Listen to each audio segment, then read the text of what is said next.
In this question, we are given that q is a positive integer. That means we can say q is greater than 0. Okay. And we're also told that q minus 1 and p minus q are not equal to 0. And we're asked if p minus 1 by q minus 1 is greater than p by q. Okay. Now we know that q is a positive integer, right? So there is no harm in multiplying both sides by q. Okay. Also, if q minus 1 is not equal to 0 and q is a positive integer, we are given that it's a positive integer, that means q is not 1, because 1 minus 1 would be 0. If q is not 1, it has to be say 2, 3, 4, 5 and so on and so forth, which means even q minus 1 is greater than 0, right? Even this is greater than 0. That means we can multiply both sides by q minus 1 also. The reason I'm saying this is because we'll now cross multiply, or in other words, we're going to multiply both sides by q into q minus 1.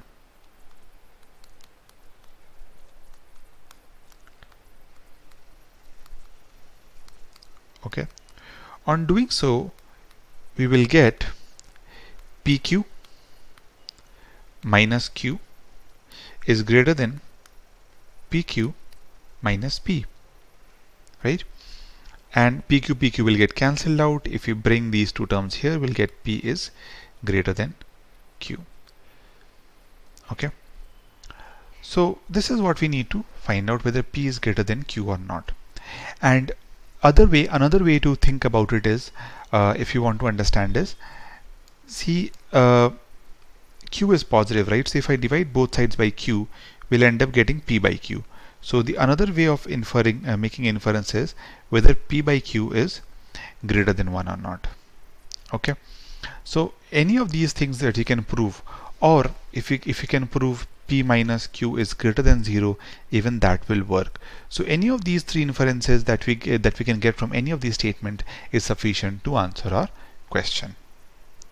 Okay, so let's keep this in mind and analyze these statements. That's our step 1. Let's look at step 2, where we take the first statement. The first statement is p to the power q is greater than 0. Now I know that q is positive. That's a positive integer.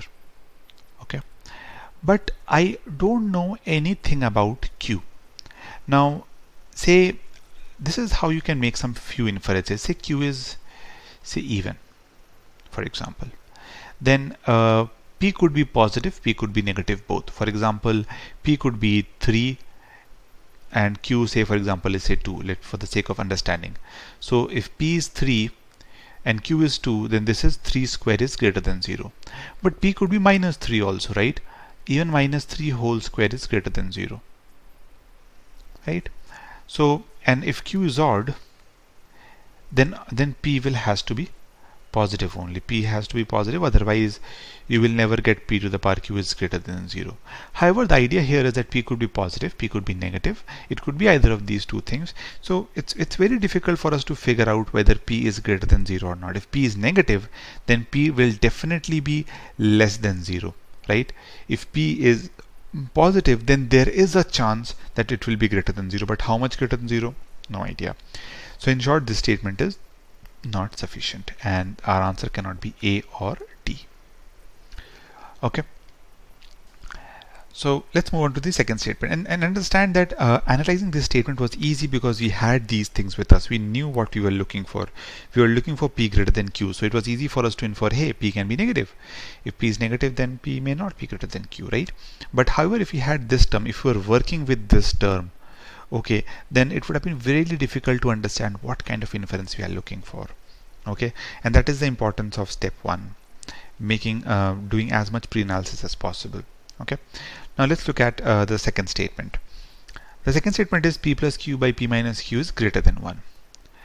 Now what we can do is we can bring 1 this side and try and write it like this: p plus q, and now if I take the LCM, I'll get p minus q by p minus q is greater than 0. Now notice you'll get minus p plus p, which will get cancelled out, and minus into minus will give you plus p, that you'll get 2q by p minus q is greater than 0. Okay. Now here you have something which is positive, and you have a fraction here, numerator by denominator. This is the numerator, this is the denominator. We know that the fraction is positive when either both of them are positive or both of them are negative, right? Even then negative by negative ends up giving you positive. So now look at the numerator, 2q. We know that q is a positive integer, q is greater than 0, positive integer. So 2q is definitely positive, right? Now if 2q is positive and the fraction is positive, then that means the numerator also has to be positive, right? So in this case we can say that p minus q has to be positive, which means p minus q has to be greater than 0 or p has to be greater than q. And that is what we are looking for. Thus we can say that statement 2 is sufficient to answer the question, and hence our answer will be option B. Once again, I'll iterate two things. One is the importance of pre-analysis. Make sure that if you're given an expression, you always simplify it as much as possible. Okay, if this information q is a positive integer is not given, then obviously you won't be able to simplify anything. We did all the simplification on the basis of this inference that q is greater than 0 and q minus 1 is greater than 0. If this wasn't there, then you might have to leave it just as is. But since we had some information with us, we used it to simplify it.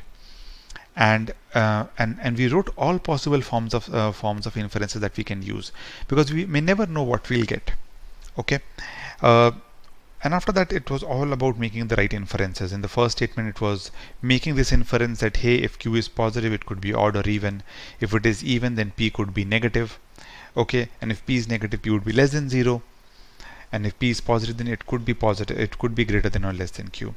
So making these inferences is really important. Go through the solution once again if required, and make sure that you imbibe whatever learning that we have given this question.